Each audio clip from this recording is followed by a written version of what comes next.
Right, well, welcome back, ladies and gentlemen, to my channel, The Heart of London, in which I explore the various attractions that are to be found in central London. What I want to do is start off with, we're right outside the Houses of Parliament, and you can see the clock tower on the Houses of Parliament, the clock tower which holds the bell called Big Ben. So this is just to tell you that I'm now in Parliament Square, and as I swing round to the right-hand side, you can see the door in the north transept of Westminster Abbey. You can't get a full view of the Abbey because of the trees, but we're very grateful for the fact there are so many trees in London, because the trees in London make living in London habitable. Anyway, what I want to do is talk a bit about the Abbey today.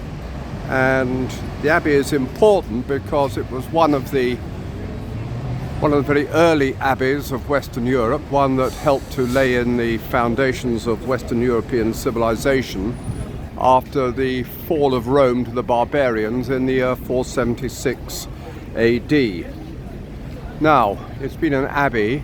It was an abbey for several hundreds of years, although it's not an abbey at the present moment. It ceased to be an abbey almost 500 years ago.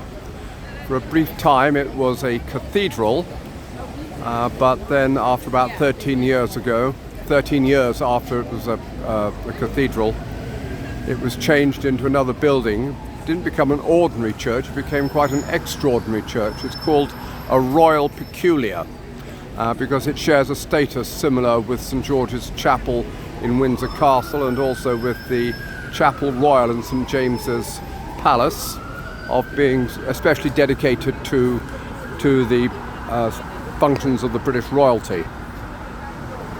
So its proper name is not Westminster Abbey. Its official name is the Collegiate Church of St Peter in Westminster, but it's no point going around asking people for directions to the Collegiate Church of St Peter in Westminster, because nobody will know what you're talking about. It's worth recalling that in the times of the Roman Empire, this is going back, of course, many hundreds of years, Christianity was only one of several religions that had spread around the Roman Empire, that had started in the Middle East. It had survived a number of persecutions, and eventually it was made lawful to practice Christianity in the year 313.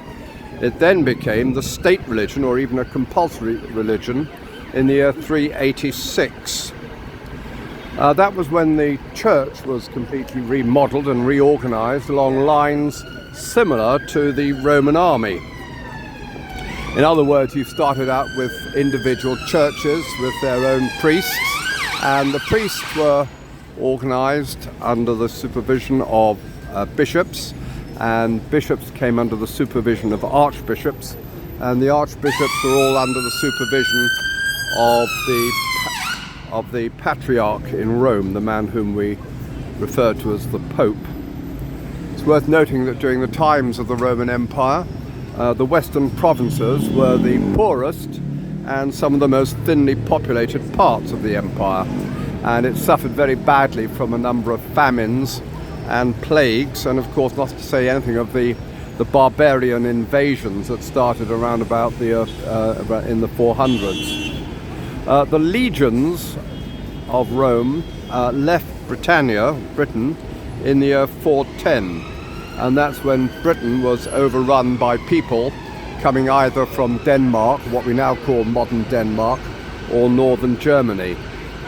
You had the Jutes, who came from Jutland. You had a people called the Angles, originally the English, who lived in the isthmus that connects Denmark with Germany. And you also had the Saxons of northern Germany. So at this time, of course, they were pagans. And when they settled in Britain, they pretty well drove out Christianity to the western parts of the old Roman province, and of course over the Irish Sea to Ireland, where Christianity flourished under St Patrick. Now Christianity began to revive, and you had a man called Benedict who set up a monastery in a place called Monte Cassino in Italy. This would have been around about the year 529. He drew up a special rule under which the monks in the monastery were expected to live. And they had to pray 7 times a day, and they had to support themselves through agriculture, so they had to go out and do hard work. And since they didn't have any property, they had to go out and work in the fields all by themselves, because they had no slaves. So basically what happened was that these monasteries were all modelled under the same constitution, and they're all in connection with each other. So a network of these monasteries sprang up throughout Europe, all looking after their own affairs. All of them were set up in remote places, far away from the distractions of ordinary life. And that's why Westminster Abbey was founded about almost 2 miles away, 2 miles to the west of the Roman city of London. So the monks could be out here. They were given a very small piece of land originally. Most of it was swampland, which they had to drain and make suitable for agriculture. Now, the Christianization of England started in the year 597 with the arrival of a man we call St. Augustine, who arrived on these shores and managed to convert the King of Kent. There had in fact been 7 separate kingdoms. England wasn't one kingdom. England was just simply a land that was governed by 7 separate kingdoms. You had the Kingdom of Kent, which was belonging to the Jutes. You had also the English, or the Angles, who ruled the Kingdom of East Anglia, Mercia and Northumbria. And then you had the Saxons further south, who governed the Kingdom of the East Saxons, the South Saxons, which is now Sussex, and you also had the Kingdom of Wessex. So carrying on a bit further, Augustine landed in Kent and converted the English king at that time, the Jutish king, to Christianity. He then went on to found the Cathedral of St. Paul's in the city of London. That was in the year 604. And the church at Westminster was founded some 10 years later, or 12 years later. Say the land was marshy, but the monks had to work on that, and they had all the time in the world, really. They had centuries to build the land. They started also to acquire land. People were very glad to give property to the monks, basically to help their way towards paradise. So that's how eventually Westminster Abbey became a very, very rich foundation. Offa, the King of Mercia, that was the kingdom in central England, captured London, as it was, from the East Saxons, and extended. He took part of the their western territories and called that Middlesex, which remained a county right up to 1965. And so Offa then built himself a palace in the city of London and gave a charter to Westminster Abbey. Now what I want to do is to cross over the road and take a closer look at the Abbey, and I can't go because at the present moment there is a red light which is preventing me, so I will press the button and we will just wait here. We can cross.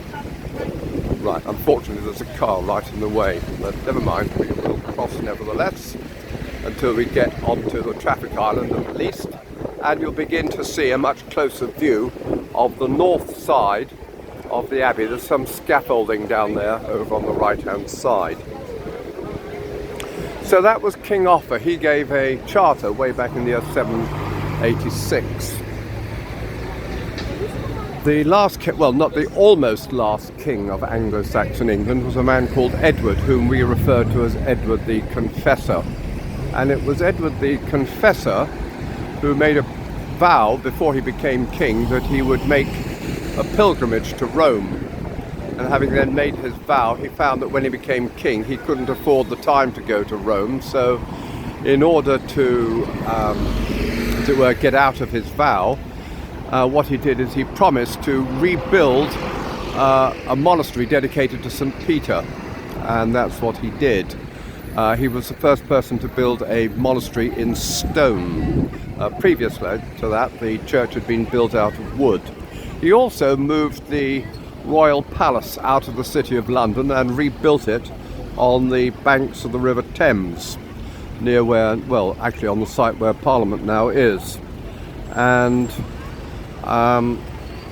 what happened was that they built the Abbey and they consecrated it on Christmas Day. That's the 25th of December, 1065. And then Edward the Confessor died very shortly afterwards. Now again, I have to wait here because we have a red light and I'm not allowed to cross. I have to set a good example to you all to remain absolutely where you are until we get the green signal. So you can see the northern end. This is the end. Is there anything coming at all? No, there isn't, so we can cross. This is naughty, but never mind, let's do it anyway, since there's nothing coming. You can see this is the northern entrance to the building. This is where the public enter. You get that beautiful north front. Around here, if you look to the left, you can see the Church of St. Margaret in Westminster. Now,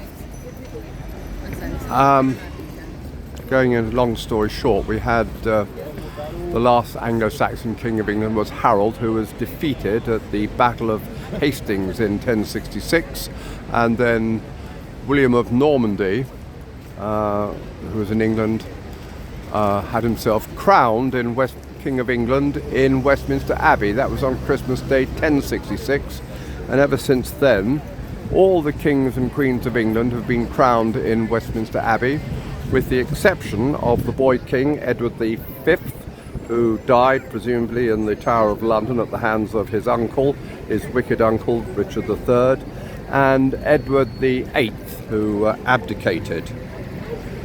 So, moving on from there. Edward the Confessor, King of England, they canonized him, that is to say, they turned him into a saint, and they built a special tomb for him up by the high altar, and people used to come here on pilgrimages, just especially to have their sins forgiven by praying to the saint. And Henry VIII, one of the Plantagenet kings, took it upon himself to start rebuilding the shrine of St. Edward in this, what was then the new style called the Opus Frankiganum, or we now call it the Gothic style.